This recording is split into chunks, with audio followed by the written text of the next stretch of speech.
नमस्कार, मैं हरप्रीत कौर आज की ऑनलाइन कक्षा में आपका स्वागत करती हूँ। और आज के इस कैचअप कार्यक्रम के दौरान हम करने जा रहे हैं कक्षा 6 का 9वां अध्याय आंकड़ों का प्रबंधन। तो बच्चों, इसी के जैसा एक लेसन आप पिछली कक्षा में भी पढ़ चुके हैं जिसका नाम था स्मार्ट चार्ट, तो उसी को ही हम आगे पढ़ेंगे। बच्चों, इस चित्र को देखकर आप पहचान पा रहे होंगे कि ऐसा ही एक प्रश्न आपने 5वीं कक्षा में भी किया था। यामिनी ने अपनी कक्षा में एक प्रोजेक्ट किया था जानवर और पक्षी, और इसके लिए उसने अपनी कक्षा के सभी बच्चों से उनके सबसे प्यारे पालतू जानवर के बारे में पूछा था। तो हर उत्तर को लिखने के लिए उसने टैली चिन्ह भी लगाया।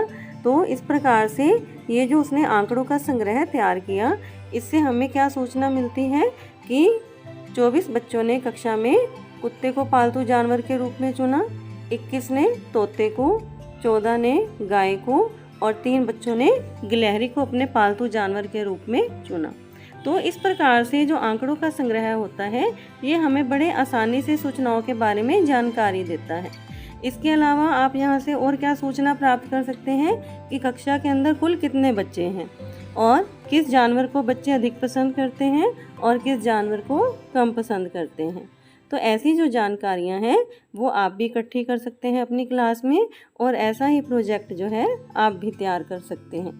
आप इसके अलावा ये भी सोच सकते हैं कि बच्चों से आप ये भी साथ में पूछें कि और कौन से जानवर जो हैं उनको पालतू जानवर के रूप में पाला जा सकता है। और बच्चों, अब हम बात करते हैं पाई चार्ट की, और इसको आपने 5वीं कक्षा में चपाती चार्ट के रूप में भी जाना था। तो इसके अंदर जो सूचनाओं का संग्रहण होता है वो एक वृत्ताकार रूप में होता है, जैसा कि आपको चित्र में दिखाई दे रहा है। तो कक्षा में अध्यापक ने बच्चों से ये पूछा कि घर जाकर वो अपने माता पिता की किस प्रकार से सहायता करते हैं। तो बच्चों ने आगे से जो उनको जवाब दिए उसके हिसाब से उन्होंने एक सारणी बनाई कि बर्तन धोने के लिए 15 बच्चे, और खाना बनाने और परोसने में जो सहायता करने वाले बच्चे हैं उनकी संख्या 25 है, और घर की साफ़ सफाई करने में 10 बच्चे सहायता करते हैं। और बाज़ार जाना सबको अच्छा लगता है, तो इसलिए सबसे अधिक बच्चों ने बाज़ार जाने के लिए जो है अपने माता पिता की हेल्प की। तो इस प्रकार से आप वृत्ताकार चित्र के अंदर भी देख सकते हैं कि जो विभिन्न प्रकार की सूचनाएं हैं वो आपको वहीं से ही प्राप्त हो जाती हैं। तो ऐसा जो चार्ट होता है वो पाई चार्ट है। तो पाई चार्ट के अंदर जो विभिन्न रंग हैं, जो उसके विभिन्न भाग बना दिए जाते हैं वृत्त के अंदर, उन्हीं से ही हमें विभिन्न सूचनाओं की जानकारी प्राप्त होती है। तो इसी तरह की कोई पाई चार्ट आप अपनी कक्षा के लिए भी बना सकते हैं। बच्चों, अब हम बात करते हैं बार चार्ट की। तो जैसा कि आप चित्र के अंदर देख पा रहे हैं कि बार चार्ट के अंदर विभिन्न ऊंचाई के बार होते हैं जो कि आपको सूचनाओं की जानकारी देते हैं। तो एक कक्षा के अंदर बच्चों से उनके मनपसंद रंग के बारे में पूछा गया।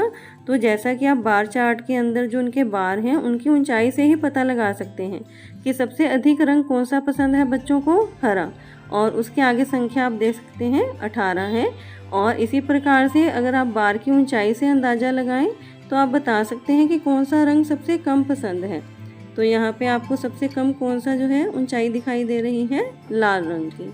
बार ग्राफ से आप और भी जानकारी प्राप्त कर सकते हैं कि जैसे अगर आपसे ये कहा जाए कि नीले और संतरी रंग में से बच्चों को कौन सा रंग ज़्यादा पसंद है, तो आप सिर्फ बार की ऊंचाई देखकर ही बता सकते हैं। आप ये भी बता सकते हैं कि कक्षा के अंदर कुल कितने बच्चे हैं। तो इस प्रकार से जो बार चार्ट होते हैं इनसे भी सूचनाएं आसानी से प्राप्त हो जाती हैं। तो आप भी अपनी कक्षा के अंदर इसी प्रकार से विभिन्न प्रकार की जो सूचनाएं हैं उनको एकत्रित कीजिए कि जैसे बच्चों की लंबाई कितनी है, या उनको कौन सा फल पसंद है, या कौन सी सब्जी उनको ज़्यादा पसंद है। तो इस तरह के आंकड़े इकट्ठे करके आप भी अपना एक बार चार्ट बना सकते हैं। अब हम बात करते हैं चित्रालेख की, जिसे कि पिक्टोग्राफ भी कहा जाता है। तो इस प्रकार के ग्राफ में बच्चों आप चित्र को देखकर उसके जो आंकड़े हैं उनके बारे में जानकारी प्राप्त करते हैं।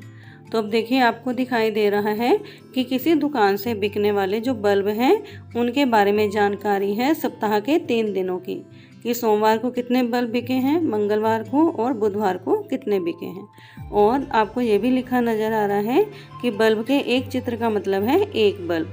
तो अब आप बताइए कि सोमवार को कितने बल्ब बिके होंगे। तो आप इसको आसानी से काउंट कर सकते हैं। तो आपको 7 बल्ब दिखाई दे रहे हैं, तो इसका अर्थ हुआ कि सोमवार को 7 बल्ब बिके हैं, मंगलवार को 2 बल्ब बिके और बुधवार को आप काउंट करिए तो कितने हो गए, ये 5। तो बुधवार को 5 बल्ब बिके हैं। तो इस प्रकार से जो सूचनाओं की तुलना होती है वो बड़ी आसानी से की जा सकती है पिक्टोग्राफ में, चित्रों के माध्यम से। तो इस प्रकार की जो सारणी है वो हम पूरे सप्ताह के लिए भी तैयार कर सकते हैं। तो बच्चों, अब नया पिक्टोग्राफ है जिसके अंदर आप देख रहे हैं कि कक्षा के 20 विद्यार्थियों से उनके मनपसंद विषय के बारे में पूछा गया। तो आप देखिए कि कौन सा विषय कम पसंद है, तो बताइए। तो इसका आंसर है अंग्रेजी। उसके बाद है कि कौन सा विषय जो है जिसमें विद्यार्थियों की संख्या बराबर है। तो आप इनमें आसानी से काउंट कर सकते हैं कि गणित और हिंदी के अंदर जो विद्यार्थियों की संख्या है वो आपस में बराबर है। और किस विषय को बच्चे अधिक पसंद कर रहे हैं, तो अधिकतर विद्यार्थियों का मनपसंद विषय क्या हुआ, विज्ञान। तो इस प्रकार से जो पिक्टोग्राफ होते हैं ये बड़ी आसानी से हमें सूचनाएं देते हैं। तो बच्चों, अब आपके लिए एक टेस्ट है। तो जैसा चित्र में आपको बार ग्राफ दिखाया गया है वैसा ही एक बार ग्राफ आप अपनी कॉपी के अंदर बनाइए और प्रश्नों के उत्तर स्वयं अपनी कॉपी में लिखिए। तो आपने बताना है कि बच्चों के लिए सबसे अधिक मनपसंद एक्टिविटी क्या रही, यानी अधिकतर बच्चे क्या पसंद करते हैं, टीवी देखना या पेंटिंग। इन दोनों में से कौन सी एक्टिविटी बच्चों को अधिक पसंद है, कि किस एक्टिविटी में बच्चों की रुचि सबसे कम है। तो इस पैराग्राफ को देखकर आप इनके उत्तर दे सकते हैं। बच्चों, चित्र में आपको एक पाई चार्ट दिखाया गया है, तो यह भी आपने स्वयं हल करना है। तो ऐसा ही एक पाई चार्ट अपनी कॉपी के अंदर आप बनाएंगे और इन प्रश्नों के उत्तर देंगे। तो कक्षा 7वीं के अंदर बच्चों से उनके मनपसंद खेल के बारे में पूछा गया। तो चित्र को देखकर ही आप अंदाज़ा लगा सकते हैं कि किस खेल को बच्चों ने कितना पसंद किया है। तो अब जिन प्रश्नों के उत्तर आपने देने हैं वो आपको बताए जा रहे हैं कि सबसे अधिक पसंद खेल कौन सा है, यानी बच्चे किस खेल को खेलना अधिक पसंद करते हैं, और सबसे कम पसंद खेल कौन सा है। तो आप रंगों को देखकर भी बता सकते हैं। फुटबॉल या हॉकी में से बच्चों को क्या अधिक पसंद है। तो ये जो आंकड़े थे ये 7वीं कक्षा के लिए थे। फिर उसके बाद यही जो प्रश्न है जब 8वीं कक्षा में पूछे गए तो उनके जो जवाब थे वो 7वीं के बच्चों से अलग थे। तो बच्चों, अब आप देख सकते हैं कि हमारा जो पाई चार्ट है उसकी संरचना बदल चुकी है। रंगों को देखकर भी आपको पता चल रहा होगा कि बच्चों के जो जवाब थे वो अब बिल्कुल अलग हो गए। तो अब आपने 8वीं कक्षा के लिए भी बताना है कि सबसे अधिक उनको कौन सा खेल पसंद है, सबसे कम कौन सा खेल पसंद है, और फुटबॉल या हॉकी में से बच्चों को क्या अधिक पसंद है। तो क्या आप रंगों को देखकर कुछ अंदाज़ा लगा सकते हैं। तो इन प्रश्नों के उत्तर भी आपने अपनी कॉपी के अंदर लिखने हैं और ये दोनों पाई चार्ट भी अपनी कॉपी के अंदर आप बनाएंगे। बच्चों, आप अपनी कक्षा में सभी विद्यार्थियों से उनके मनपसंद फूल के बारे में पूछकर भी एक चित्रालेख तैयार कर सकते हैं, जैसा कि आपको बताया गया है। और इसी प्रकार से अब आप देखिए कि छठी क्लास में हम किस प्रकार से मिलान चिन्ह लगाएंगे। तो 1 के लिए आप देख सकते हैं कि जैसे 1 लाइन लगानी है, 2 के लिए 2 है और 4 तक इसी प्रकार से ही लाइंस लगानी है। और 5 अंक के लिए देखिए कि हमने कैसे किया है। तो हमने इन 4 लाइनों को लगाकर इनके ऊपर एक क्रॉस लगा दिया है। तो इसी प्रकार से 6, 7, 8, 9 और 10 के लिए भी मिलान चिन्ह को आप आसानी से पहचान सकते हैं। और अब हम एक एक्टिविटी भी करेंगे।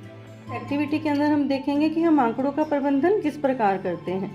तो अब आप देख रहे हैं कि यहाँ पर ये मेरे पास विभिन्न प्रकार की आकृतियाँ हैं, जिनमें आपको ये तितलियाँ भी दिखाई दे रही हैं, साथ में ये स्टार्स भी हैं और इसके अलावा ये फूल जैसी रचनाएं भी हैं। तो ये अलग अलग प्रकार की आकृतियाँ हैं। तो हम देखते हैं कि हम किस प्रकार से इनका जो प्रबंधन है वो कर पाएंगे। तो इसके लिए सबसे पहले हमने क्या किया, हमने ये इस तरीके से एक शीट बनाकर उसके ऊपर ये टेबल बना लिया है, जिसके अंदर हमने यहाँ पे ये आकृति का नाम लिख लिया। और इसके बाद हम देखेंगे कि इनकी जो संख्या है वो कितनी है और कैसे हम उनके मिलान चिन्ह लगाएंगे। तो इसमें आप देख रहे हैं कि सबसे पहले जैसे सेब लिखा हुआ है तो इन पूरी आकृतियों के अंदर ये एक ही सेब है। तो हम इसके लिए क्या करेंगे, हम इसके लिए एक मिलान चिन्ह लगा देंगे यहाँ पर। तो ये आप देख रहे हैं यहाँ पर कि ये मिलान चिन्ह लगा दिया है। और इसके बाद कोई और सेब हमारे पास नहीं है तो हम इसकी जो संख्या है उसको भी 1 लिख देंगे। अब इसके बाद देखिए हमने लिखा है फूल, तो हम फूलों को इसमें अलग करना शुरू कर देंगे। तो 1 2 3 और ये 4, तो टोटल जो है ये हमारे पास 4 फूल हैं। तो इसके लिए जब हम मिलान चिन्ह लगाएंगे तो हमारे पास 4 फूल थे, तो इसके लिए 1 2 3 और ये 4, और यहाँ पर हम इसमें 4 लिख देंगे। तो इस प्रकार से इसके आगे है तितली, तो टोटल हम तितलियाँ काउंट कर लेते हैं कि कितनी हैं।